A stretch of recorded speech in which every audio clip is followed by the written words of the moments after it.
Document, Part 1, on the distant planet of Zelo 7, the Varnic Empire thrived. The Varnic were an advanced species, their cities gleaming with towers that reached into the clouds and their skies, filled with ships powered by technology far beyond what most civilizations could dream of.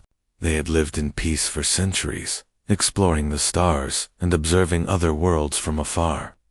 Among those worlds was Earth, a small blue dot in a vast universe.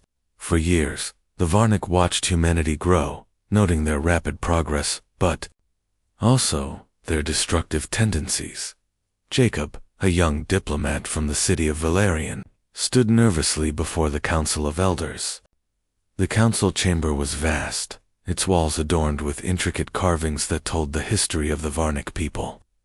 At the center of the room sat the elders, their glowing robes shimmering softly under the light of artificial suns. Jacob felt out of place among them. He was younger than most who addressed the council, his face still smooth and unlined compared to the weathered expressions of the elders. "Jacob," one of the elders said, her voice calm yet commanding. "You have been summoned here because of your work studying Earth's inhabitants. Tell us, what have you learned?" Jacob swallowed hard, trying to steady his nerves. He glanced at the holographic display hovering above the table, showing images of Earth's landscapes, cities, and people. Taking a deep breath, he began. "Honorable elders, humanity is unlike any species we have encountered before. They are intelligent, adaptable, and creative. In just a few thousand years, they have gone from simple tribes to building machines capable of traveling through space. Their potential is immense." One of the male elders leaned forward, his piercing eyes locking onto Jacob. "And yet, you hesitate when you speak of them. Why?" Jacob hesitated again, choosing his words carefully. "Because, Elder Rinnock, there is another side to humanity. They are not only builders, they are destroyers. Their history is filled with wars, conquests, and acts of cruelty against one another. Even now, as they prepare to leave their solar system, they show signs of aggression. Some of their leaders speak openly about claiming new territories, even if it means displacing others." The chamber fell silent as the elders absorbed this information. Finally, an older female elder spoke up. Her name was Lysara, and she was known for her wisdom. "Jacob, do you believe these humans pose a threat to us?" He nodded slowly. "Yes, Elder Lysara, I fear they do.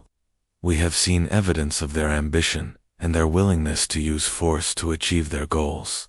But more importantly, there is the prophecy." A murmur rippled through the room at the mention of the prophecy.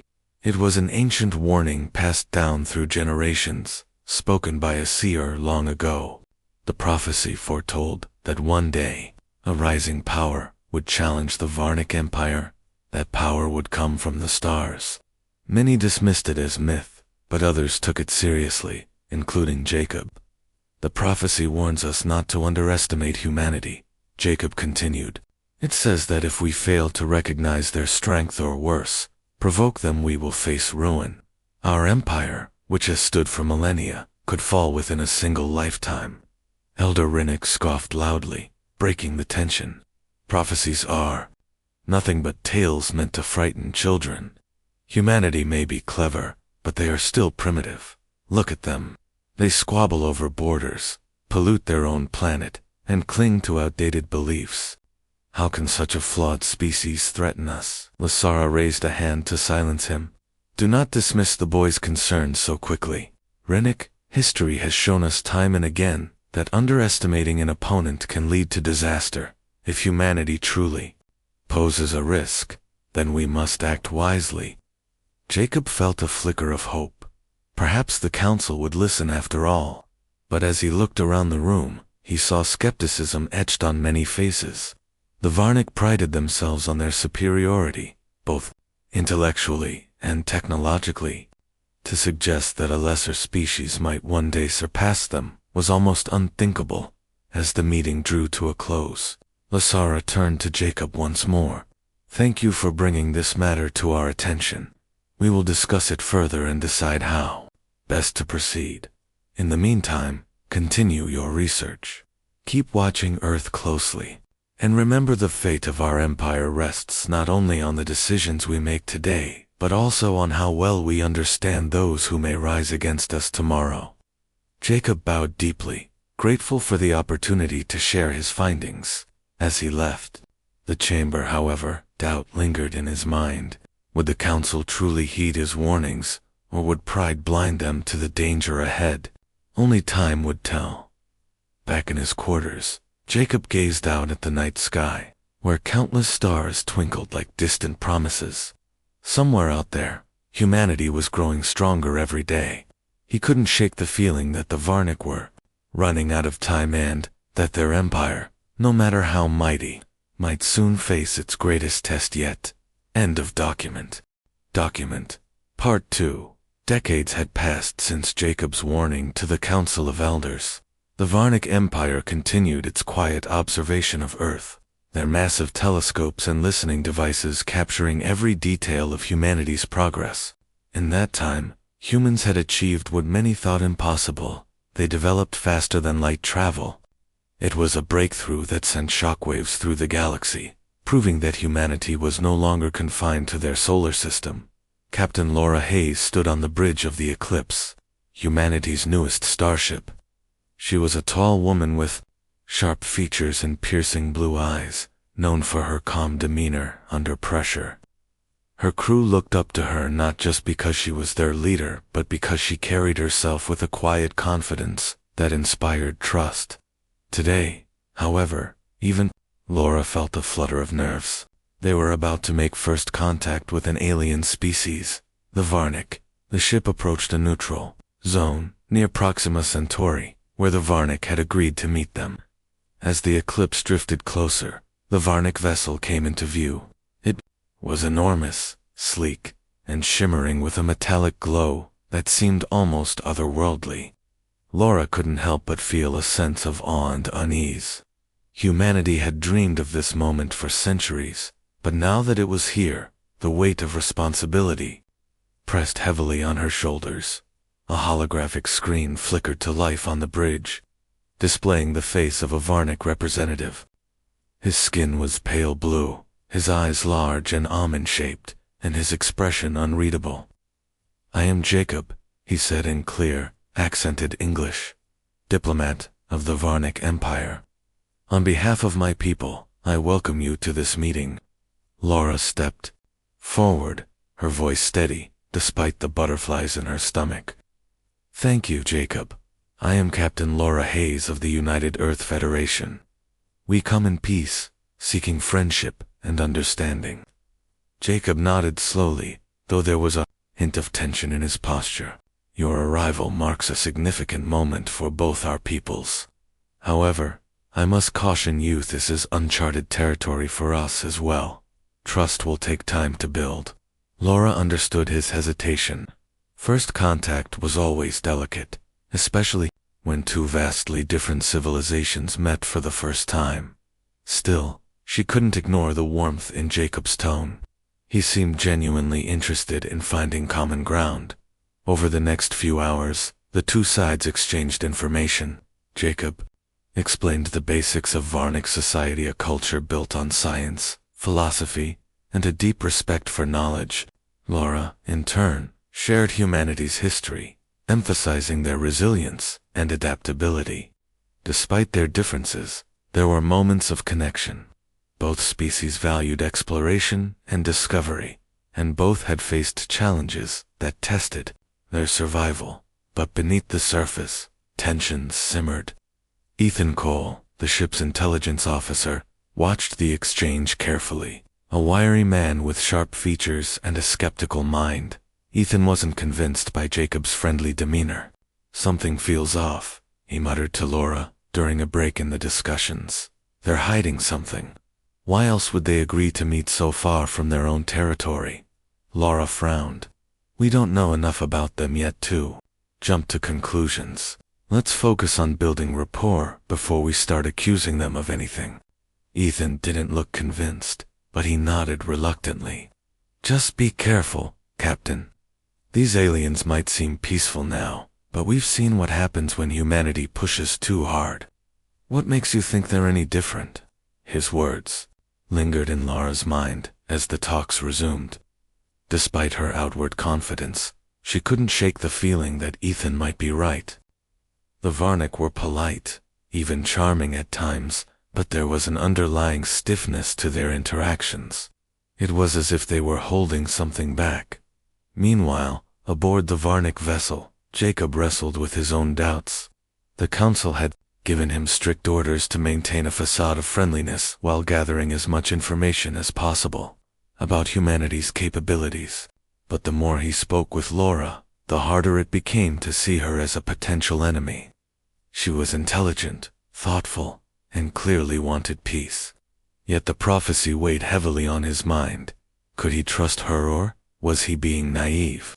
Back on Earth, news of the meeting spread like wildfire. People celebrated the historic event, hailing it as a new chapter for humanity. But not everyone was pleased.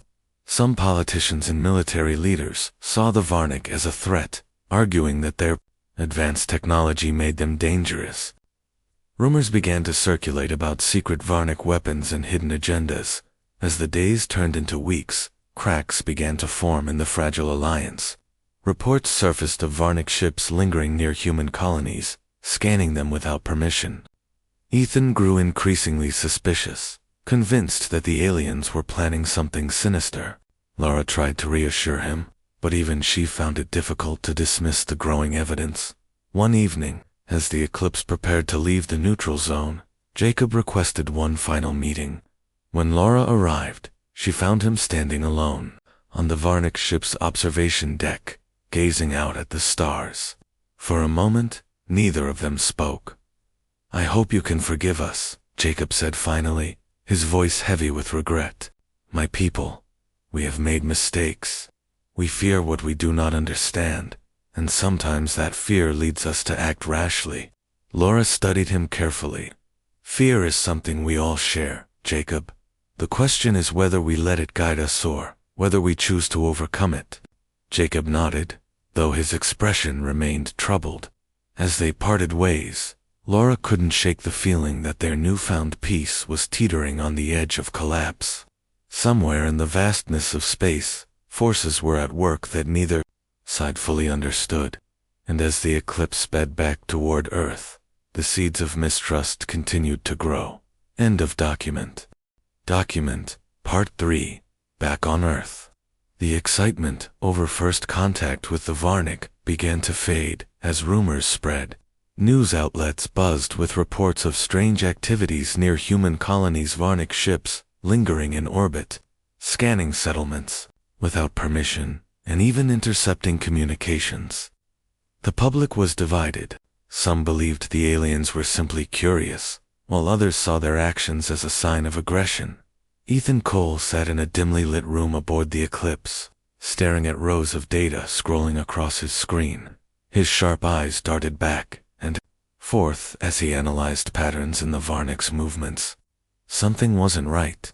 "They're watching us," he muttered under his breath. "Every move we make they're tracking it." Laura Hayes entered the room, her boots clicking softly against the metal floor. She had heard Ethan's concerns before, but now she could see the frustration etched on his face. "What have you found?" she asked, pulling up a chair beside him. Ethan pointed to a series of coordinates on the screen. "Look at this. These are the locations where Varnik ships have been spotted recently. They're not random. They're mapping out our key colonies, military bases, and supply routes. It's like they're planning something." Laura frowned, leaning closer to examine the data. "Are you sure about this? Maybe they're just gathering intel for peaceful purposes." "Peaceful?" Ethan shot her a skeptical look. "Captain, these aren't tourists. They're an advanced species with technology we can barely comprehend. If they wanted peace, why all the secrecy? Why hover around our defenses like predators stalking prey?" Laura didn't have an answer. Deep down, she wanted to believe the best about the Varnik, but Ethan's words gnawed at her.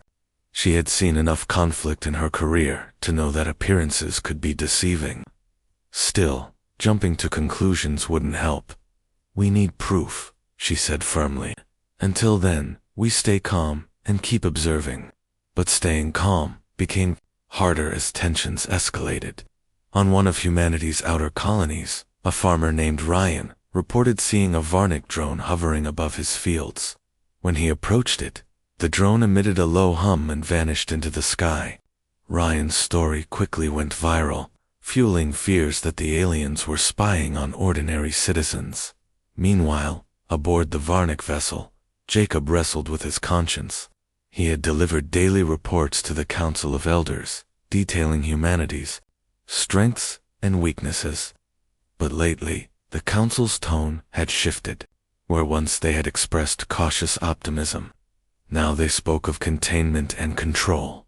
"They want us to prepare for war," Jacob confided to Lyra, a fellow diplomat who shared his concerns. Lyra was younger than Jacob, with wide, expressive eyes that mirrored his unease. "They think humanity is too unpredictable to coexist peacefully." Lyra shook her head, her voice trembling. "War against a species that has shown no hostility. This goes against everything we stand for." "I know," Jacob replied bitterly. "But fear has a way of twisting logic. The elders cling to the prophecy, convinced that humanity will destroy us if given the chance. They've authorized covert operations to study Earth's military capabilities. They say it's for defense, but—" He trailed off, unable to finish the sentence. Both of them knew what was happening. The Varnic weren't just observing, they were preparing for the worst. On Earth. Ethan's suspicions deepened when he intercepted encrypted messages between Varnic ships. With the help of his team, he managed to decode fragments of the communication. What he discovered chilled him to the bone. The Varnic weren't just mapping human territories, they were developing biological weapons designed specifically to target humans. Ethan rushed to Laura's quarters, his face pale. "Captain, you need to see this," he said, handing her a tablet displaying the decoded messages. Laura scanned the text, her heart sinking with each line. "They're planning to weaponize diseases," she whispered, horrified. This changes everything." "It does," Ethan agreed grimly. "If word gets out, there will be panic. People will demand retaliation."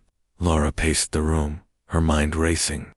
If they revealed this information publicly, it could spark a full-blown war. But keeping it hidden would leave humanity vulnerable. Either way, trust between the two species was crumbling fast. She made a decision. "We need to confront them directly. Send a message to Jacob. Tell him we know what they're doing, and that we won't tolerate it." When Jacob received the message, he felt a wave of dread wash over him. He knew the truth would come out eventually, but he hadn't expected it to happen so soon. Reluctantly, he forwarded the information to the council, bracing himself for their reaction. The response was swift and harsh. Elder Rinnick slammed his fist on the table during an emergency session. "How did they find out? Someone must have leaked the information." Lasara, ever the voice of reason, tried to calm the room. "This is not the time for accusations. We must decide how to respond. Humanity knows about our plans. Do we deny it, or do we negotiate?" Jacob spoke up, his voice trembling with urgency. "We cannot deny it not, without risking further mistrust. If we act transparently, perhaps, we can salvage this situation." Rinnick sneered at him. "Transparent? You mean weak. Humanity will see honesty as a sign of vulnerability. No, we must show strength. Let them know we are prepared to defend ourselves." The council erupted into heated arguments, leaving Jacob feeling more isolated than ever. He realized that diplomacy alone wouldn't be enough to prevent disaster. Both sides were digging in their heels, and the fragile bond they had built was unraveling. As days turned into weeks, the galaxy seemed to hold its breath. Humanity fortified its borders, while the Varnic increased their patrols. Ships from both species passed each other in silence, their crews exchanging wary glances through viewports. The air was thick with anticipation, as though everyone knew that a single misstep could ignite chaos. Jacob stared out at the stars, his mind heavy with regret. He had warned his people about humanity's potential, but now he wondered if the real danger lay within the Varnik themselves. Fear and pride had blinded them to the possibility of peace, and as the tension mounted, Jacob feared that neither side would step back from the brink in time. End of document. Document, Part 4. The fragile peace between humanity and the Varnik shattered in an instant. It happened near Saturn, where a routine patrol of human ships encountered a small fleet of Varnik vessels. Both sides claimed the area as neutral territory, but tensions were already high. Miscommunication quickly turned into hostility. It started with a simple misunderstanding. A Varnik scout ship drifted too close to a human mining outpost. The outpost's commander, a nervous officer named Daniel, demanded the alien vessel withdraw immediately. When it didn't move, he fired a warning shot across its bow. To the humans, it was a harmless gesture meant to assert dominance. To the Varnik crew, it was an act of aggression. The scout ship responded by activating its weapons systems, though it never fired. Alarms blared aboard both fleets as they scrambled to respond. Within minutes, what should have been a minor incident spiraled out of control. Shots were exchanged, shields flared, and before anyone could stop it, the scout ship exploded in a burst of light. Laura Hayes received the news while overseeing operations on Mars. Her hands clenched into fists as she listened to the report. "Are you telling me we just destroyed a Varnik ship?" she asked, her voice tight with anger. "Over a border dispute. It wasn't our fault," Ethan insisted, standing beside her. His face was pale, but determined. "They provoked us. They didn't back down when ordered to. What were we supposed to do? Let them push us around?" Laura wanted to believe him, but deep down, she knew this was more than just a border dispute. It was the spark that would ignite a war neither side was ready for. She ordered her crew to prepare for the worst. On Xylo 7, Jacob watched the events unfold with growing horror. He had tried so hard to prevent this moment, but now it was here, and there was nothing he could do to stop it. The council chamber buzzed with outrage as Elder Rinnick raged about human arrogance. "They attacked us without provocation," he shouted. "This is an act of war." Lasara attempted to calm the room, but even she struggled to keep her composure. "We don't know all the facts yet. Perhaps it was a mistake, a tragic misunderstanding." "A mistake," Rinnock snapped. "Do you really think they would destroy one of our ships by accident?" "No. This proves exactly what I've been saying. They cannot be trusted." Jacob stepped forward, his voice trembling with desperation. "Please, we must not jump to conclusions. If we retaliate now, we risk escalating the situation further. Let us send envoys to speak with them, to find out what truly happened." But his plea fell on deaf ears. The council voted unanimously to respond with force. Orders went out to mobilize the Varnik fleet, targeting key human installations across the solar system. Jacob felt a crushing weight settle over him as he realized his warnings had come true. Humanity and the Varnik were now at war. Back on Earth, President Daniel Carter addressed the United Nations in an emergency session. His face was grim as he stood before the assembly. "Today, humanity faces a grave threat," he began. "The Varnik Empire has shown its true colors. We extended a hand of friendship, and they repaid us with violence. From this moment forward, we will defend ourselves, and we will not back down." The room erupted in applause, but Laura watched the broadcast with a sinking heart. She had seen enough wars in her career to know how quickly they could spiral out of control. Now, with two advanced civilizations clashing, the stakes were higher than ever, as both sides prepared for battle. Skirmishes broke out across the solar system. Varnik ships struck at human colonies on Europa and Titan, causing widespread destruction. In retaliation, human fleets launched daring raids against Varnic outposts near Proxima Centauri. Each side claimed moral superiority, painting the other as aggressors who had forced their hand. Amidst the chaos, Jacob found himself increasingly isolated. Many of his fellow diplomats distrusted him for his sympathetic views toward humanity. Some even accused him of being a traitor. Lyra remained one of the few who still supported him, but even she urged caution. "You can't keep defending them, Jacob," she warned. "If the Council finds out how much you sympathize with humans, they'll exile you or worse." "I'm not defending them," Jacob replied bitterly. "I'm trying to save us all. If we continue down this path, there won't be a Varnic empire left to protect." His words did little to ease the growing divide within the Varnic leadership. The once unified empire was fracturing under the strain of war. Some factions called for total annihilation of humanity, while others argued for a negotiated settlement. But the voices of reason were drowned out by those clamoring for revenge. Laura faced similar challenges among her own people. While many rallied behind the war effort, others questioned whether humanity was truly blameless.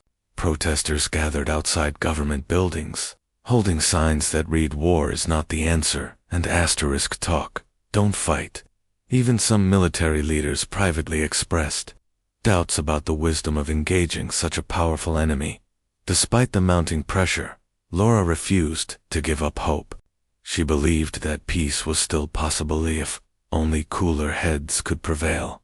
But time was running out. As the conflict dragged on, casualties mounted on both sides. Entire cities lay in ruins, and countless lives were lost. The galaxy seemed to hold its breath, waiting to see which side would blink first. One evening, as Laura sat alone in her quarters, she stared at a holographic map of the solar system. Red markers showed areas of ongoing battles, each one a reminder of the cost of war. She thought about Jacob and wondered if he was still fighting for peace or if he had given up like so many others. "We can't let fear win," she whispered to herself. Not this time. But as another day dawned, bringing fresh reports of attacks and counterattacks, Laura couldn't shake the feeling that the galaxy was sliding closer to ruin. The war had begun with a single spark, but now it threatened to consume everything in its path. End of document. Document. Part 5.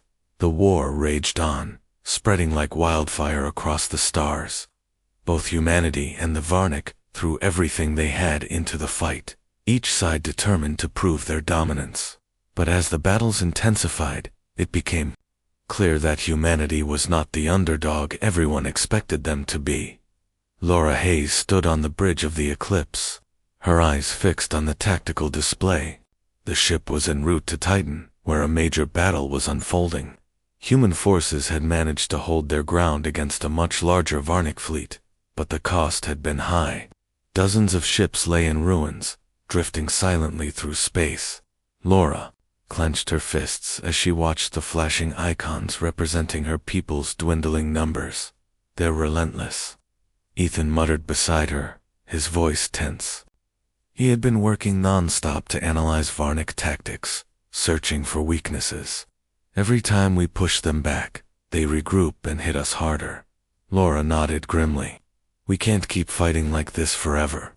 Sooner or later, one of us will break, and I don't want it to be us."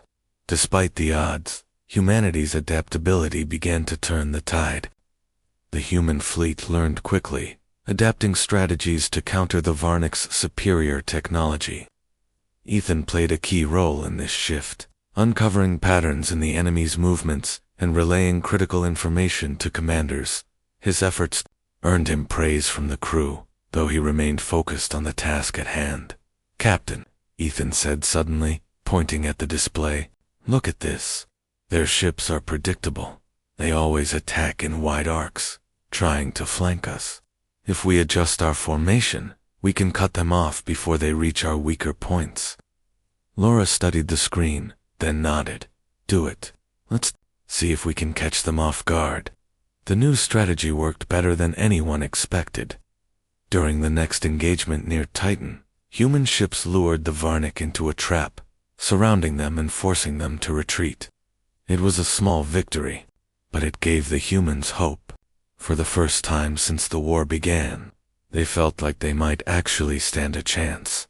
On Zelo 7, Jacob watched the reports come in with growing unease. The Varnik Council had expected an easy victory over humanity, but instead, they were being pushed back. Casualties mounted, and public support for the war wavered. Even some members of the council began to question whether they had underestimated their opponents. "We cannot continue like this," Jacob pleaded during another heated meeting. "Humanity is stronger than we thought. They adapt faster than we do. If we don't change our approach, we risk losing everything." Renok slammed his fist on the table. "You sound like a coward, Jacob. Are you suggesting we surrender to these primitives?" "No," Jacob shot back, his voice rising in frustration. "I'm suggesting we rethink our strategy. We need to find a way to end this conflict before it destroys us both." Lysara intervened, her tone calm but firm. "Jacob may have a point. Our current methods are failing. Perhaps it's time to consider alternatives." But Renok wouldn't listen. He dismissed Jacob's concerns and ordered the construction of a massive orbital weapon platform capable of obliterating entire planets. "With this, we will crush humanity once and for all," he declared.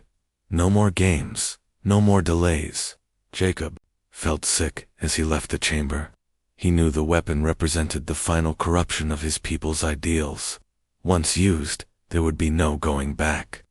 Desperate to stop it, he reached out to Lyra, who shared his fears. "We can't let them use that thing," Jacob said urgently. "If they destroy Earth, it won't just be the end of humanity, it will be the end of us too. We'll lose any hope of redemption." Lyra hesitated, torn between loyalty to her people and her conscience. Finally, she nodded. "What do you propose we do?" Jacob explained his plan. Sabotage the weapon before it could be deployed. It was a dangerous mission, one that could get them both killed or worse, labeled as traitors.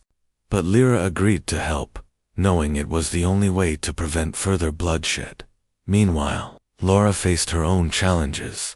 Word reached her about the Varnik's secret weapon, though details were scarce. All she knew was that it posed an existential threat to humanity. She called an emergency meeting with her senior officers. "If the Varnik have a super weapon, we need to find it and neutralize it before they can use it," Laura said firmly. "Ethan, I want you to prioritize intelligence gathering. Find out where it is and how it works." Ethan nodded, already poring over data.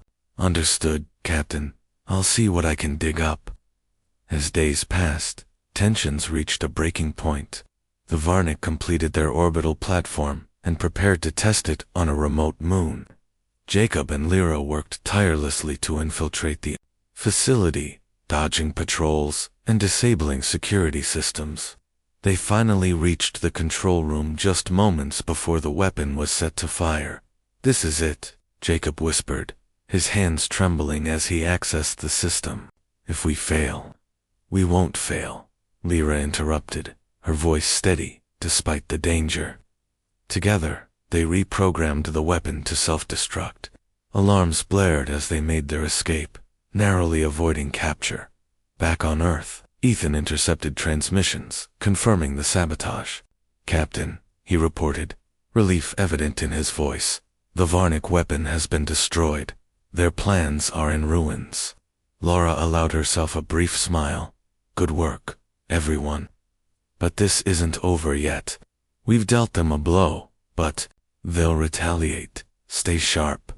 For Jacob and Lyra, the victory came at a cost. When the council discovered their betrayal, they branded them fugitives. Forced to flee, the pair sought refuge among sympathetic factions within the Varnik population. Though hunted, they refused to give up hope. As the galaxy teetered on the edge of chaos, both sides braced for the next move. Humanity had proven its resilience, but the Varnik were far from defeated. The war was far from over, and the stakes had never been higher. End of document.